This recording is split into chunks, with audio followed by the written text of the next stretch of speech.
CityCast Pittsburgh is coming to you today, care of the Pittsburgh Opera, presenting Puccini's enduring tale of love and heartbreak, Madama Butterfly. In 4 special performances, March 22nd through the 30th, you can experience the tragic love story of Cho-Cho-san and Lieutenant Pinkerton like never before. The images, Jens, that the opera is sharing from this really are so vibrant and beautiful. And of course, it's all paired with Puccini's stunning music. Learn more at pittsburghopera.org/citycast. Pittsburgh Opera, where can we take you?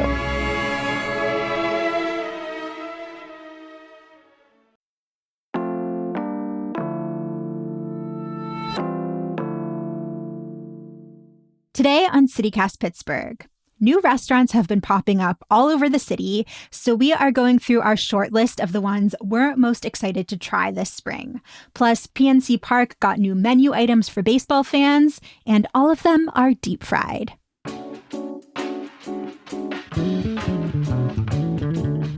It's Thursday, March 20th. I'm Mallory Falk, and here's what Pittsburgh's talking about.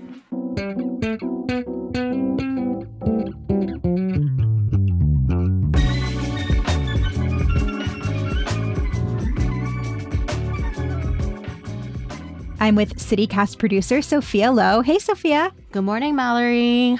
So big news dropped this week, the new menu at PNC Park. Reminder, opening day is on April 4th. So my birthday. Soon... Woo! You will not see me at a baseball game, though.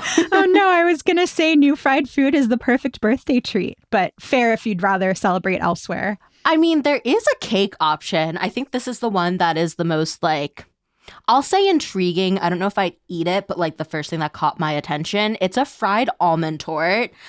So this is at first I thought it was deep fried cake and I was absolutely not.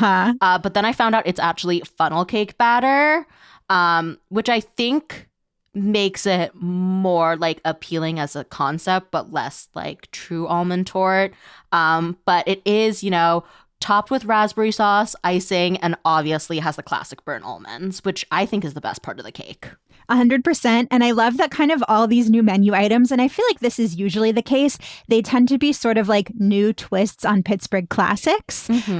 Because the one that really caught my eye, I am sorry, I will absolutely not be trying this one, but props to Aramark, the food provider at PNC Park, for doing this. Chipped ham empanadas. I actually think this sounds like the most normal thing. That's fair. I just refuse to eat ham in any form. Maybe it was growing up semi-kosher household. It just repulses me a little bit. Okay, that's fair. So I don't like it on bread. I don't think I would like it inside an empanada. But to whoever is interested, this is filled with barbecued chip ham, cheddar cheese, and pickles. I want to know if you try the Polish cannonballs, though, Mallory. So this is kind of similar to the empanada. I mean, they're all deep fried. I guess they're all similar. But these are egg noodles, kielbasa, cabbage, bacon, and cheese. All of that deep fried together. And then it's served with this herb dip. That's too many things fried. Yeah, but also that's traditional ballpark fare is see how many things you can fry and combine into one food item. Also traditional baseball snack, nachos. I feel like you could have put all those things on a nacho. Fair. And you could taste the things more individually than deep frying it all. I don't know. I'd try it. I'm just not convinced yet. Yeah, okay. So if not on your birthday sometime this season, you got to get those Polish cannonballs. I saw that they're also releasing some new souvenirs that are filled with food. Oh, yeah. So the popcorn-filled baseball bat, I think that's actually really cute and really fun. So plastic thing full of the popcorn and then this kind of wooden, maybe it's fake wood, I don't know, but it looks kind of nice. It's got the Pirates logo on it, keep it for the future. Maybe a child could play baseball with it. I imagine a really little kid doing it with a softer ball. I don't think it'd hold up to a real baseball. Yeah, I mean, are they marketing it that way? No, I just see bat and I think swing. Very Harley Quinn. Sure, fair. The other souvenir I saw that's new this year is there is a pirate parrot mask that comes with cotton candy. Yeah. It's adjustable for kids and adults, so a good treat for all ages. That's a pretty good one. Mm-hmm. And then I saw some outlets also promoting this baseball cup.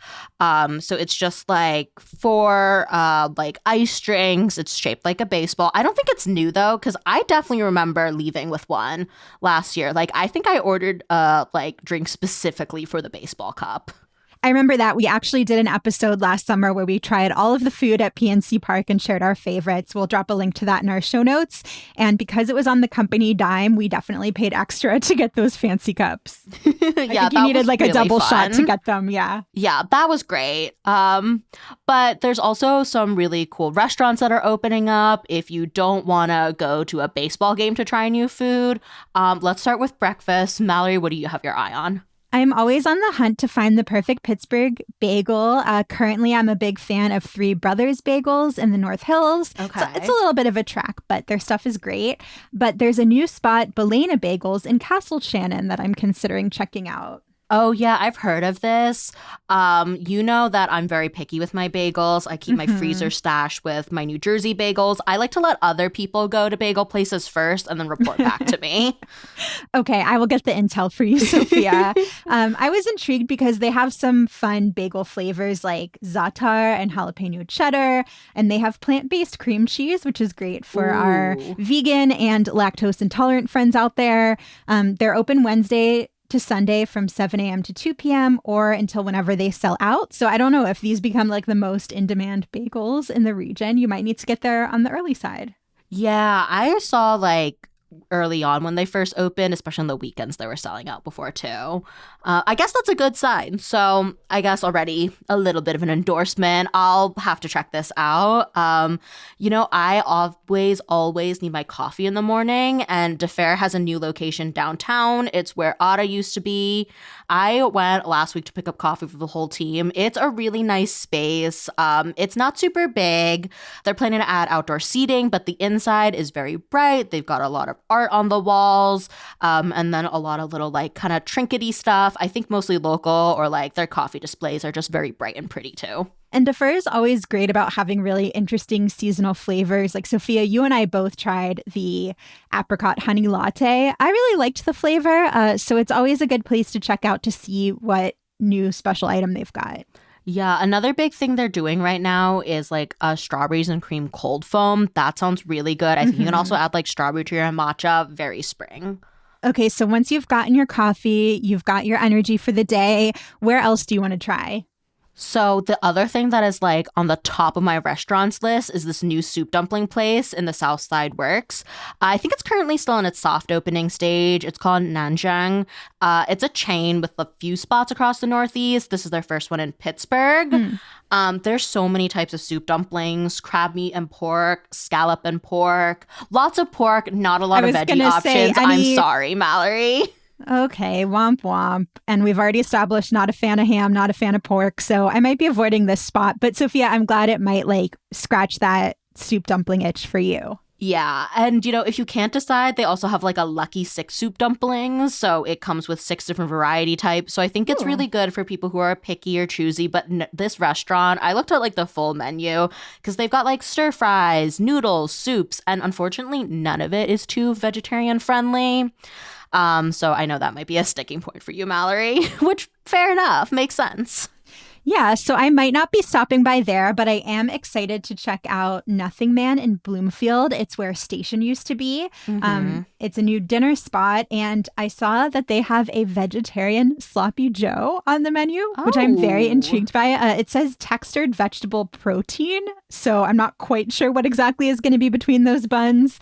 I think they do like, it's like pea protein sometimes. I don't know if that's what they use, but I know like some of Trader Joe's like vegetarian things, it kind of is like just like fake ground beef.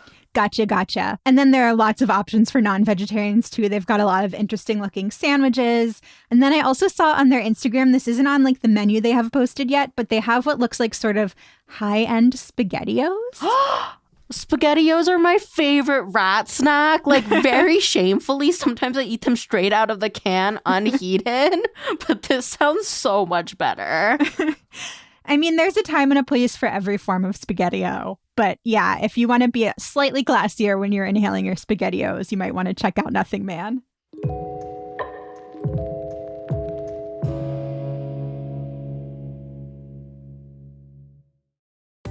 This episode is sponsored by Babbel. Are you holding back on foreign travel plans this year because you're afraid of the language gap? I'm not, because I have Babbel. I'm David Plotz, the CEO of CityCast, and I'm learning Spanish on Babbel, getting ready for a trip to Mexico City. Babbel is the language learning app that gets you talking. Babbel's quick 10-minute lessons, handcrafted by over 200 language experts, get you to begin speaking your new language in 3 weeks or at whatever pace you choose. Babbel's tips and tools are inspired by the real-life stuff you actually need when communicating. With a focus on conversation, you'll be ready to talk wherever you go. Babbel has given me great lessons on getting directions, ordering in a restaurant, and making plans.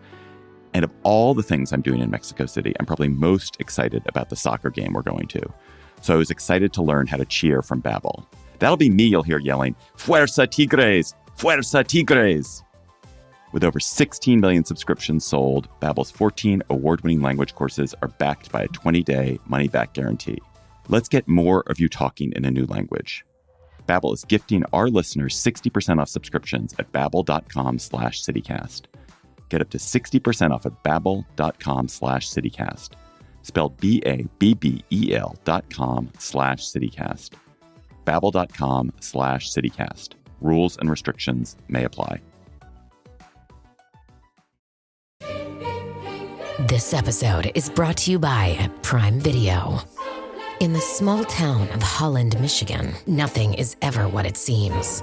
Behind the tulip festivals and pretty houses lay dark secrets that threaten to tear a marriage apart. Nicole Kidman stars in this darkly twisted thriller about a wife and mother whose quest to uncover her husband's secrets may get her more than she bargained for. Holland, streaming on Prime Video March 27th. So we've been talking about places we're really excited to try in the spring. One is Cold Friend's Kitchen. So I've actually been here a lot. I've talked about them on the show before. They're a food truck that's been around for a while, but now they're permanently at New Amsterdam down in Lawrenceville. They are there from Wednesday to Sunday. And then you can also find them and other places during the week, like Vellum Fermentation. They're pretty regular at Trace and Bloomfield as like a food truck spot. And they say they are coming soon to Jackworth Ginger Beer and Larimer. So I really don't understand how they're everywhere. But I think it's great. More people should have their food. Mallory, have you ever been there?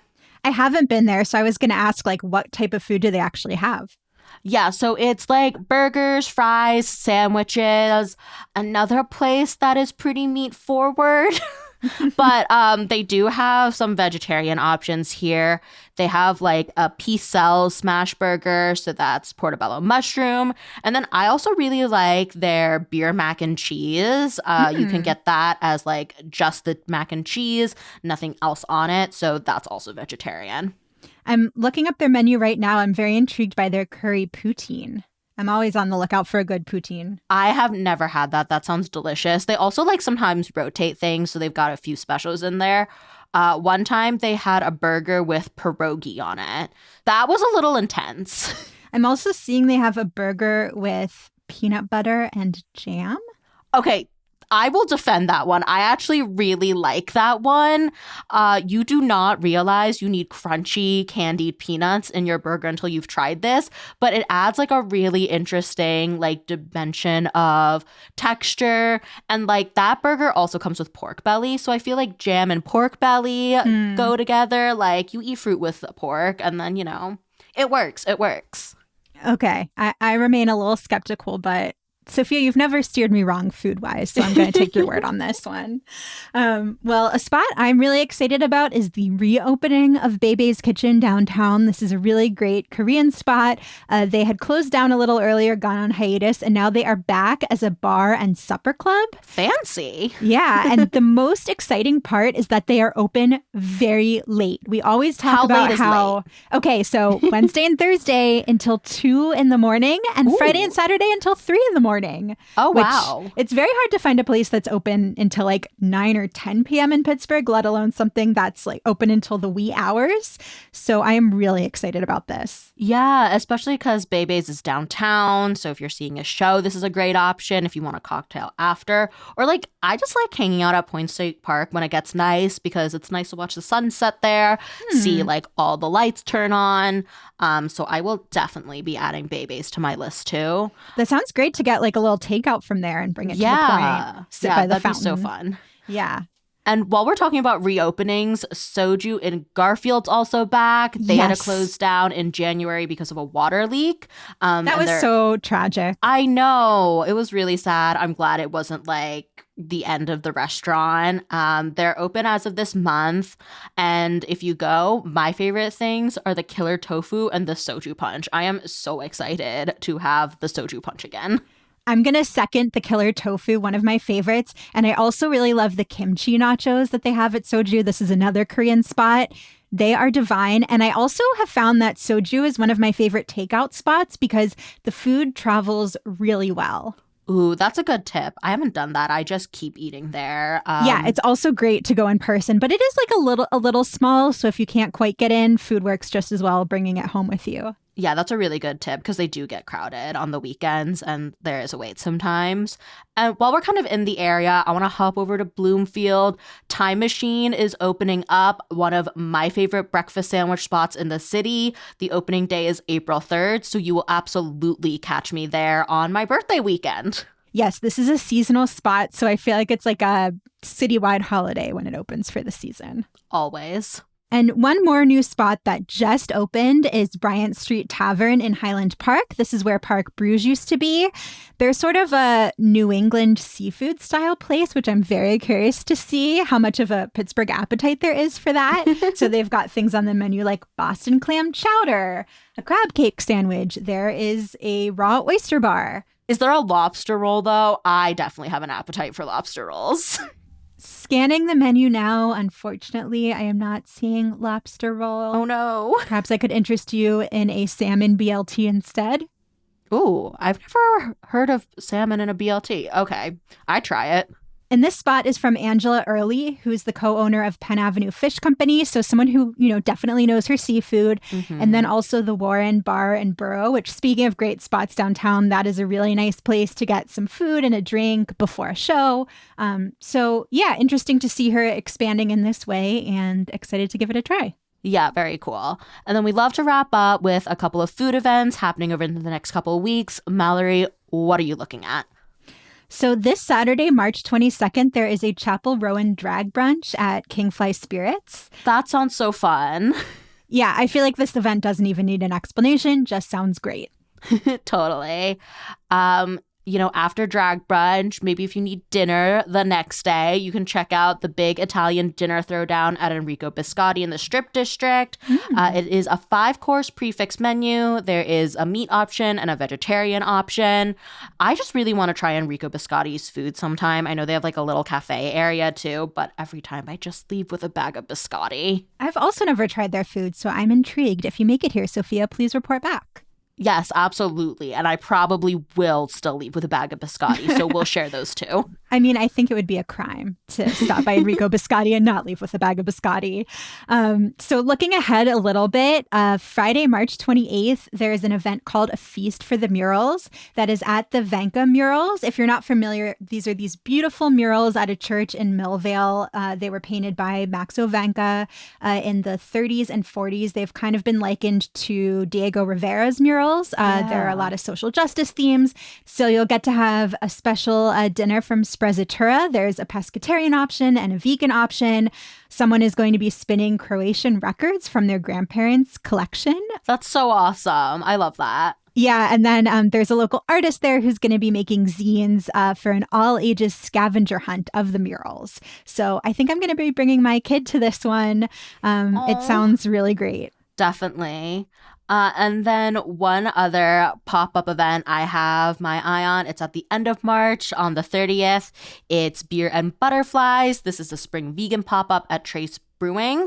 So they're going to have Kenyan food from Meza by Musa.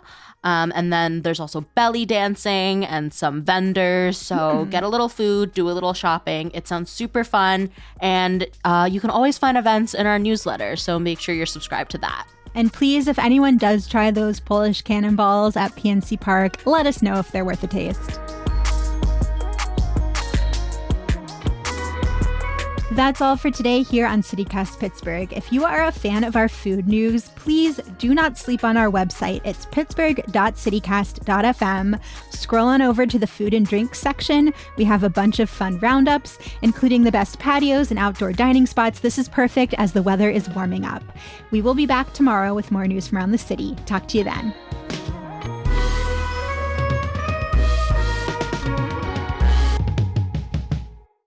Basketball. That's not basketball.